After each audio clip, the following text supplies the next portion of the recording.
സാറേ, LDFിൻ്റെ നേതൃത്വത്തിൽ പാലസ്തീൻ ഐക്യദാർഢ്യം സംഘടിപ്പിക്കുന്നുണ്ട്. അപ്പം ഈ സംസ്ഥാനത്തിൻ്റെ വിവിധ ഭാഗങ്ങളിലായിട്ടാണ് സംഘടിപ്പിക്കുന്നത്. കോഴിക്കോട്ട് നടക്കുന്ന പരിപാടിയിൽ പാലസ്തീൻ്റെ അംബാസഡറായിട്ടുള്ള മുഹമ്മദ് അബു ഷാവേസ് അദ്ദേഹം പങ്കെടുക്കുകയും ചെയ്യുന്നുണ്ട്. ശരിക്കും പറഞ്ഞാൽ 18,000-ഓളം കുട്ടികൾ ഈ ഗസയിൽ കൊല്ലപ്പെട്ടുവെന്നും അവരുടെ പേരുകളെല്ലാം ഇവിടെ വായിക്കാൻ പോകുന്നു എന്ന് പറയുന്നത്. അപ്പോൾ 18,000 കുട്ടികൾ ഗസയിൽ കൊല്ലപ്പെട്ടത് മാത്രമാണോ LDFിൻ്റെ ശ്രദ്ധയിൽ വരുന്നത്? ഇത് എന്താണെന്ന് വെച്ച് കഴിഞ്ഞാൽ കേരളത്തിൽ ജൂതന്മാരുണ്ടോ? ഇല്ല.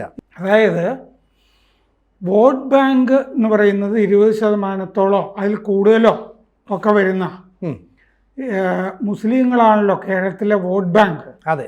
അവരുടെ കണ്ണിൽ പൊടിയിടാനുള്ള ഒരു തട്ടിപ്പ് മാത്രമാണ് ഈ 18,000 പേരുകൾ എന്ന് പറഞ്ഞു നടക്കുന്ന ഈ പരിപാടി. ജൂതന്മാരിവിടെ 20% പോട്ടെ, 7% 6% ഉണ്ടായിരുന്നു എന്ന് വിചാരിക്കൂ. ജൂതന്മാർ, ഈ മാർക്സിസ്റ്റുകൾ ഈ പരിപാടി നടത്തുമായിരുന്നോ? ഇവിടെ നടത്തില്ല. അതെന്താ? അപ്പോൾ വോട്ട് ബാങ്ക് അല്ല, ജൂത വോട്ട് ബാങ്ക് ഇവിടെ ഇല്ല. അതെ, അതാണല്ലോ പ്രശ്നം. അതെ. പക്ഷെ മാർക്സിസ്റ്റുകൾ ഓർക്കേണ്ടത് ഇപ്പോൾ ഹിന്ദുത്വ കളിച്ചുകൊണ്ടിരിക്കുകയാണല്ലോ. അതെ.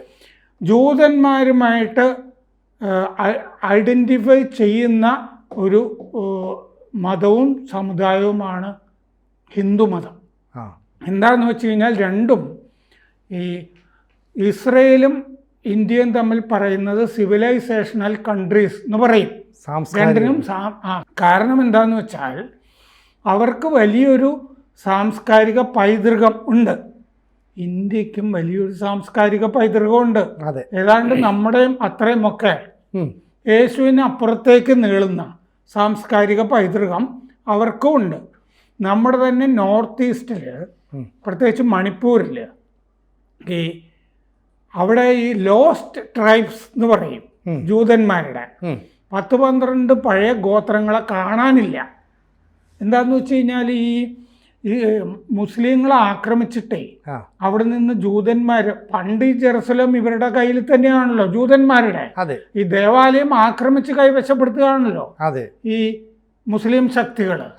അങ്ങനെ അവർക്ക് ദേവാലയം നഷ്ടപ്പെടുന്നു. ജെറുസലേം ദേവാലയം പിന്നെയും ആക്രമിച്ചിട്ടുണ്ട്. ആദ്യത്തെ ആക്രമണത്തിൽ അവിടെ നിന്ന് ജൂതന്മാരുടെ പലായനം, പിന്നെയും പലായനം. ഇങ്ങനെ ആദ്യഘട്ടത്തിലൊക്കെ പലായനം ചെയ്തു വന്നവരൊക്കെ ഇന്ത്യയുടെ പല ഭാഗത്തും വന്നിട്ടുണ്ട്. കൊടുങ്ങല്ലൂരിലൊക്കെ പണ്ട് വന്നിരിക്കുന്ന ആളുകൾ സ്പെയിനിൽ നിന്നൊക്കെ ജൂതന്മാരെ വേട്ടയാടി, അത് ക്രിസ്ത്യാനികൾ പലായനം ചെയ്യിക്കുന്ന കുരിശുദ്ധം എന്ന് കേട്ടിട്ടില്ല? അതാണ്. ആ സമയത്തൊക്കെ വന്നിട്ടുള്ള ആളുകളാണ് ഈ കോയമ്പത്തൂർ, മറ്റേ കൊടുങ്ങല്ലൂരിലും പിന്നീട് പോർച്ചുഗീസുകാർ ഇവരെ ആക്രമിച്ചിട്ട് അങ്ങനെയാണ് ഇവർ ഈ മട്ടാഞ്ചേരി ഭാഗത്ത് വരുന്നത്. മട്ടാഞ്ചേരി ഭാഗത്ത് അങ്ങനെ കോച്ച എന്നാണ് ഇവരെ വിളിച്ചിരുന്നത് ജനം, ജൂതന്മാരെ. അവര് താമസിക്കുന്ന അങ്ങാടി കോച്ചങ്ങാടി. അതാണ് പിന്നെ ഇപ്പോഴത്തെ കൊച്ചങ്ങാടി. അങ്ങനെ വന്നതാണല്ലേ ആയിരിക്കുന്നത്. അപ്പം ഇവര് എവിടേക്കാണ് പലായനം ചെയ്ത് ലോകത്തിന്റെ പല ഭാഗത്തു നിന്നും പോയിരിക്കുന്നത്? ജർമ്മനിയിലാണല്ലോ ഏറ്റവും കൂടുതൽ ജൂതന്മാര് വംശഹത്യ നേരിട്ടത്. ഓഷ്വിറ്റ്സ് എന്ന് പറഞ്ഞ ക്യാമ്പ് അല്ലേ, അവിടെ കോൺസെൻട്രേഷൻ ക്യാമ്പ്. അവിടെയാണ് ജൂതന്മാരെ, ഞങ്ങളാണ് വലിയ, ഞാൻ ആര്യനാണ് അല്ലേ, ആര്യന്മാരാണ് വലിയ ആഢ്യത്വം വരേണ്യർ എന്നൊക്കെ പറഞ്ഞിട്ട് ഹിറ്റ്ലർ തുടങ്ങിയ പരിപാടിയാണ്. സത്യത്തിൽ ജൂതന്മാർക്കാണ് എല്ലായിടത്തും കൂടുതൽ ബുദ്ധിയുള്ളത്. അമേരിക്ക നടത്തിക്കൊണ്ടുപോകുന്നത് തന്നെ അവിടുത്തെ ജൂതന്മാരാണ്. ജൂതന്മാർ വിചാരിച്ചു കഴിഞ്ഞാൽ ട്രംപ് ട്രംപിന്റെ മകളുടെ ഭർത്താവ് ജാരദ് കുഷ്ണർ ജൂതനാണ്. മറ്റേ ബിൽ ഗേറ്റ്സിന്റെ മകളുടെ ഭർത്താവ് ജൂതനാണ്. കിസിഞ്ചർ, പഴയ ഹെൻറി കിസിഞ്ചർ ജൂതൻ. JD സാലിംഗർ എഴുത്തുകാരൻ ജൂതൻ. ഒരുപാട് ആളുകൾ ഇങ്ങനെ കൊള്ളാവുന്ന ബാങ്കർമാർ മുഴുവൻ ജൂതന്മാരും ഒക്കെ. അപ്പോൾ അങ്ങനെ ഇരിക്കുമ്പോൾ ഈ ഓഷ്വിറ്റ്സിൽ ജൂത കുഞ്ഞുങ്ങൾ കൊല്ലപ്പെട്ടത് 2,16,000 പേരാണ് ഈ കോൺസെൻട്രേഷൻ ക്യാമ്പിൽ. കാരണം ജൂതന്മാരായ കുഞ്ഞുങ്ങളെ തന്നെ പിടിച്ച് കൊലപ്പെടുത്തി കഴിഞ്ഞാലേ വംശം അങ്ങ് ഇല്ലാതായി പോവുകയാണല്ലോ. കുഞ്ഞുങ്ങൾ, അതായത് പുതുതായി പണ്ട് ഈ കാനേഷുമാരി നടക്കുന്ന കാലത്ത് ഈജിപ്തിൽ കൊല്ലാനായിട്ട് വന്നപ്പോഴാണ് യേശുവിനെയും കൊണ്ട് അവിടെ നിന്ന് പലായനം ചെയ്തിട്ട് അവർ ഈ ഇപ്പോൾ ബേത്ലഹേം അവർ വരുന്നതെന്നല്ല കഥ. അവിടെ കാനേഷുമാരി സമയത്ത് പുതുതായി ജനിച്ച കുഞ്ഞുങ്ങളെയൊക്കെ കൊല്ലാൻ രാജാവിൻ്റെ ഉത്തരവനുസരിച്ചിട്ട് വരുന്നതാണെന്നാണ് ഈ കഥ. ബേത്ലഹേമിലുമൊക്കെ ഞാൻ പോയിട്ടുള്ളതാണ്. അപ്പോൾ അങ്ങനെ 2,16,000 കുഞ്ഞുങ്ങളെ, ജൂത കുഞ്ഞുങ്ങൾ. 18,000 വലുത്, 2,16,000 ആണോ വലുത്? 2,16,000. സംശയമൊന്നുമില്ലല്ലോ, ഒരു സംശയമില്ല. എന്നിട്ട് ഈ 2,16,000 കുഞ്ഞുങ്ങളെ ഈ 18,000 കുഞ്ഞുങ്ങൾ എന്ന് പറയുന്ന ഈ ഇടതുപക്ഷം ഓർക്കുന്നുണ്ടോ? ഇല്ല. ആൻ ഫ്രാങ്കിൻ്റെ ഡയറി എന്ന് പറഞ്ഞൊരു പുസ്തകം ഓർക്കുന്നുണ്ടോ? 15 വയസ്സുള്ള കുട്ടി ഇല്ലേ ആൻ ഫ്രാങ്ക്, ഇതുപോലെ തന്നെ വേട്ടയാടപ്പെട്ട കുടുംബത്തിലെ കുട്ടിയാണ് ആൻ ഫ്രാങ്ക്. ആൻ ഫ്രാങ്കിൻ്റെ ഡയറി എന്ന് പറഞ്ഞത് ലോകത്തിലെ ഏറ്റവും വലിയ ക്ലാസിക്കും ഇപ്പോഴും ബെസ്റ്റ് സെല്ലറാണ് ആൻ ഫ്രാങ്കിൻ്റെ ഡയറി. ചെറിയ പുസ്തകമാണ്. യാദ് വാഷിം എന്ന് പറഞ്ഞ് ഈ പടിഞ്ഞാറൻ ജെറുസലേമിൽ ഈ മലയുടെ ചെരുവിൽ യാദ് വാഷിം എന്ന് പറഞ്ഞിട്ടൊരു മ്യൂസിയം ഉണ്ട്. ഈ മ്യൂസിയത്തിൽ ഞാൻ പോയി. ഈ മ്യൂസിയം എന്താണെന്ന് വെച്ചാൽ ജർമ്മനിയിലെ ഓഷ്വിറ്റ്സിലും ഒക്കെ ഈ തടവിൽ കഴിഞ്ഞ ജൂതന്മാരുണ്ടല്ലോ, ഇവരെ മുഴുവൻ ഉന്മൂലനം ചെയ്തല്ലോ.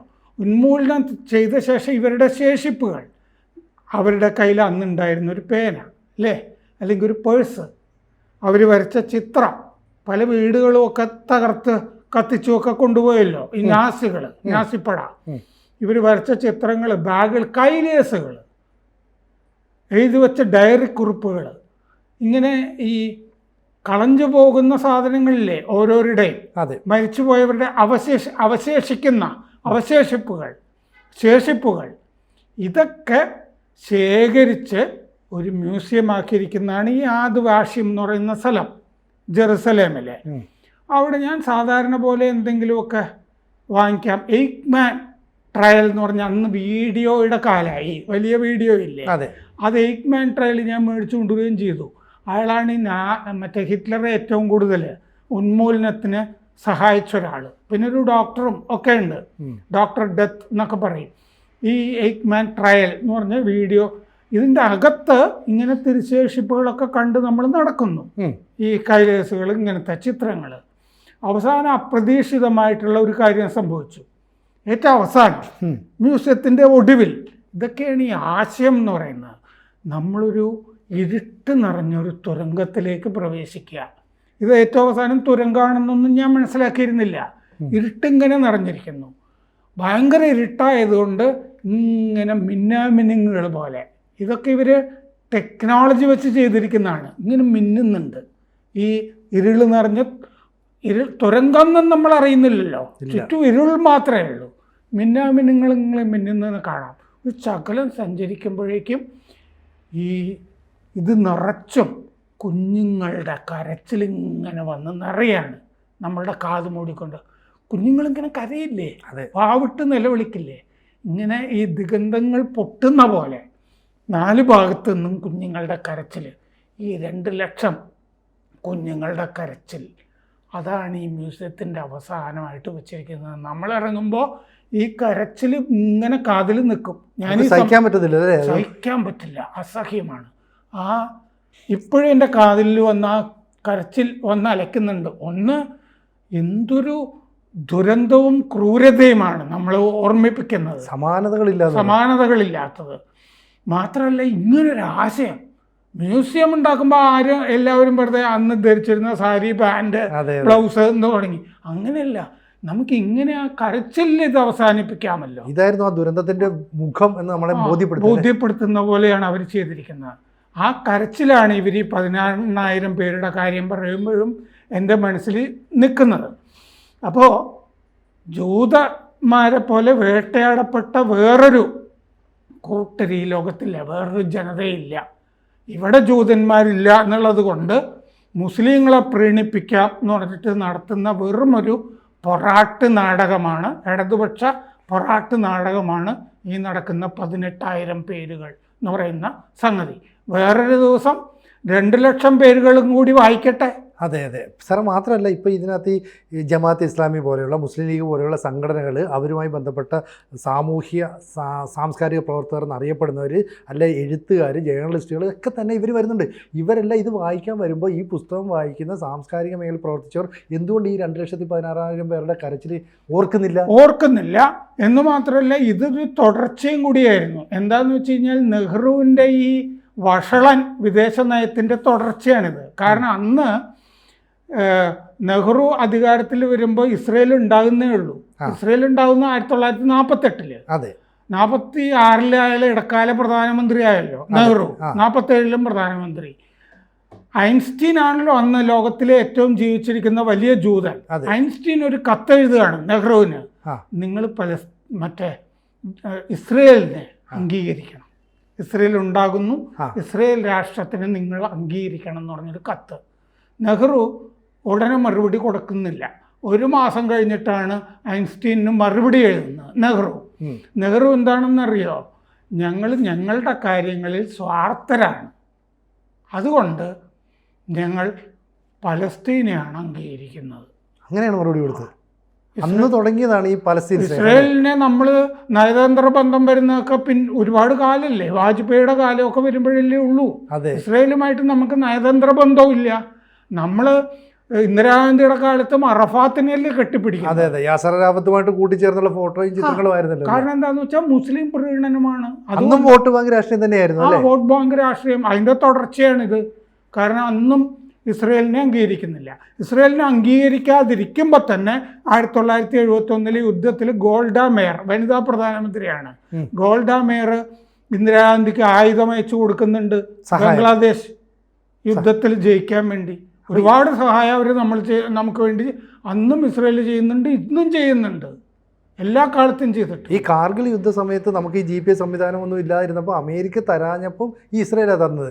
ആ ഒരു സ്നേഹവും കടപ്പാടും ഇപ്പോൾ നമ്മൾ കൂടുതൽ ഊട്ടി ഉറപ്പിക്കുന്നു. അതാണ് ഇവിടുത്തെ ഈ ഇടതുപക്ഷ മുസ്ലിം ജിഹാദികൾക്കൊന്നും താല്പര്യമില്ലാത്തത്. അങ്ങനെയല്ലേ മനസ്സിലാക്കുന്നത്? അപ്പം ഇതിൻ്റെ അകത്ത് എന്താണെന്ന് വെച്ചാൽ നമുക്ക് പറയാനുള്ളത് 18,000 അല്ലാതെ ഈ 18,000 എന്ന് പറഞ്ഞ കണക്കുണ്ടായത് എന്താണ്?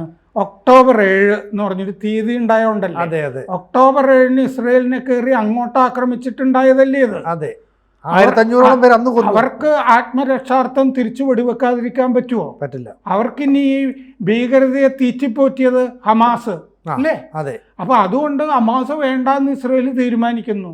ഗാസയും വേണ്ട. ഗാസയിൽ നിന്നാണല്ലോ ഹമാസ് ഇത് മുഴുവൻ ചെയ്തത്. അതെ.